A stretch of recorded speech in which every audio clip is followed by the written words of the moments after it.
Chapter 17, The Great Apostasy. The pure church of the apostolic period was not to continue ever with glories undimmed. It was God's will that she should remain the same, but conditions among men were destined to bring about a great change in her spiritual affairs. Therefore, inspiration has given us in advance a description of the great apostasy. See 2 Peter 2, 1-2, Matthew 24:12. A falling away. Paul gives us a particular description of the apostasy. To the Thessalonians, he says concerning the second coming of Christ, "Let no man deceive you by any means, for that day shall not come, except there come a falling away first, and that man of sin be revealed, the son of perdition, who opposeth and exalteth himself above all that is called God, or that is worshipped, so that he as God sitteth in the temple of God, showing himself that he is God." 2 Thessalonians 2, 3-4. By consulting the historical facts, we find that these predictions were only too true. Even before the death of the apostles themselves, the apostasy was beginning to work. In the 7 churches in Asia Minor, addressed in Revelation 2-3, we find proof of this sad deflection. The apostasy universal. Now, the history of the church, since it first became extensive, has always been interwoven with the political affairs of nations and kingdoms. In the early ages, its expansion was practically limited to the boundaries of the Roman Empire. Therefore, its development and character were largely bound up with the fortunes of that empire itself. From the time of the permanent separation of the empire into eastern and western divisions, the churches of the east and west gradually became more and more separated from each other and were designated by the term Greek in the east and Latin in the west, on account of the prevailing languages. Finally, the rupture became complete. We must remember that before this separation took place, and while the churches east and west were closely united, the great apostasy set in and affected the church universal. Therefore, since the separation, we have simply 2 great divisions of the one great apostasy.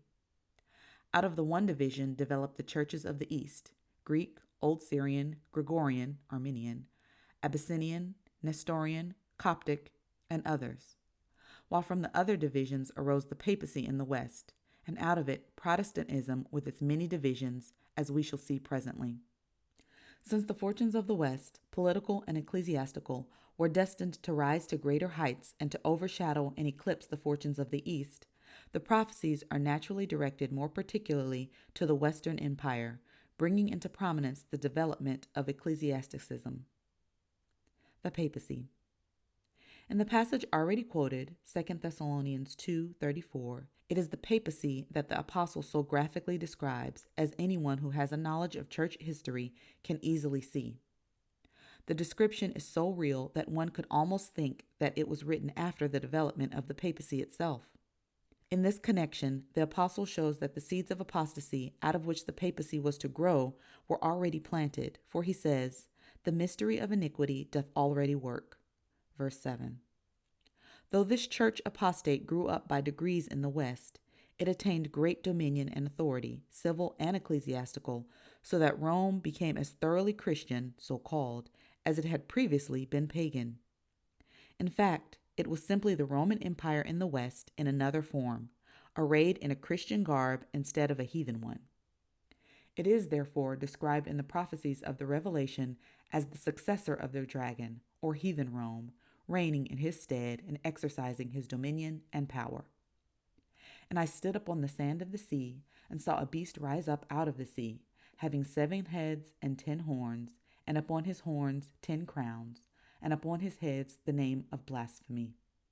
And the beast which I saw was like unto a leopard, and his feet were as the feet of a bear, and his mouth as the mouth of a lion, and the dragon gave him his power, and his seat, and great authority." Revelation 13, 1-2. The heads and horns of this beast prove his substantial identity with the dragon of chapter 12, as already explained. Verse 3 of chapter 13 says that one of his 7 heads was wounded, then healed, after which all the world wondered after the beast and worshipped him. The explanation is to be found in Revelation 17, where the same beast appears again with its 7 heads and 10 horns. Revelation 17:3. Here, the 7 heads are represented as 7 kings, or powers, the 7 distinct forms of government that ruled successively in the Roman Empire. These heads and horns, however, pertained to the beast simply as a political power. The ecclesiastical part is in this 7th chapter described under the symbol of a corrupt woman sitting on this beast and directing it, which thus describes the papacy to the very letter. And I saw a woman sit upon a scarlet-colored beast, full of names of blasphemy, having 7 heads and 10 horns. And the woman was arrayed in purple and scarlet color, and decked with gold and precious stones and pearls, having a golden cup in her hand, full of abominations and filthiness of her fornication.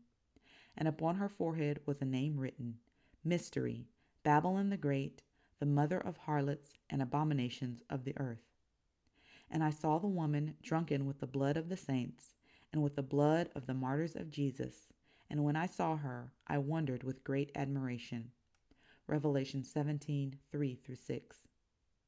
This description agrees with chapter 13, to which I have already referred, where the beast power, as a beast, represents the political dominion, while the ecclesiastical or church phase is represented by the human characteristics ascribed to the beast, one of which is persecution.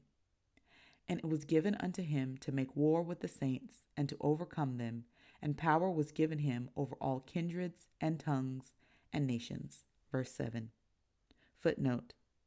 For a comprehensive and detailed description of the papacy set forth in these prophecies, its substantial identity with heathenism, its extravagant claims, its violent persecutions, the practical universality of its sway, and the time prophecies concerning the length of its undisputed reign, culminating in the great 16th century Reformation, I refer the reader to my book, The Revelation Explained, pages 128 through 138, and pages 169 through 185.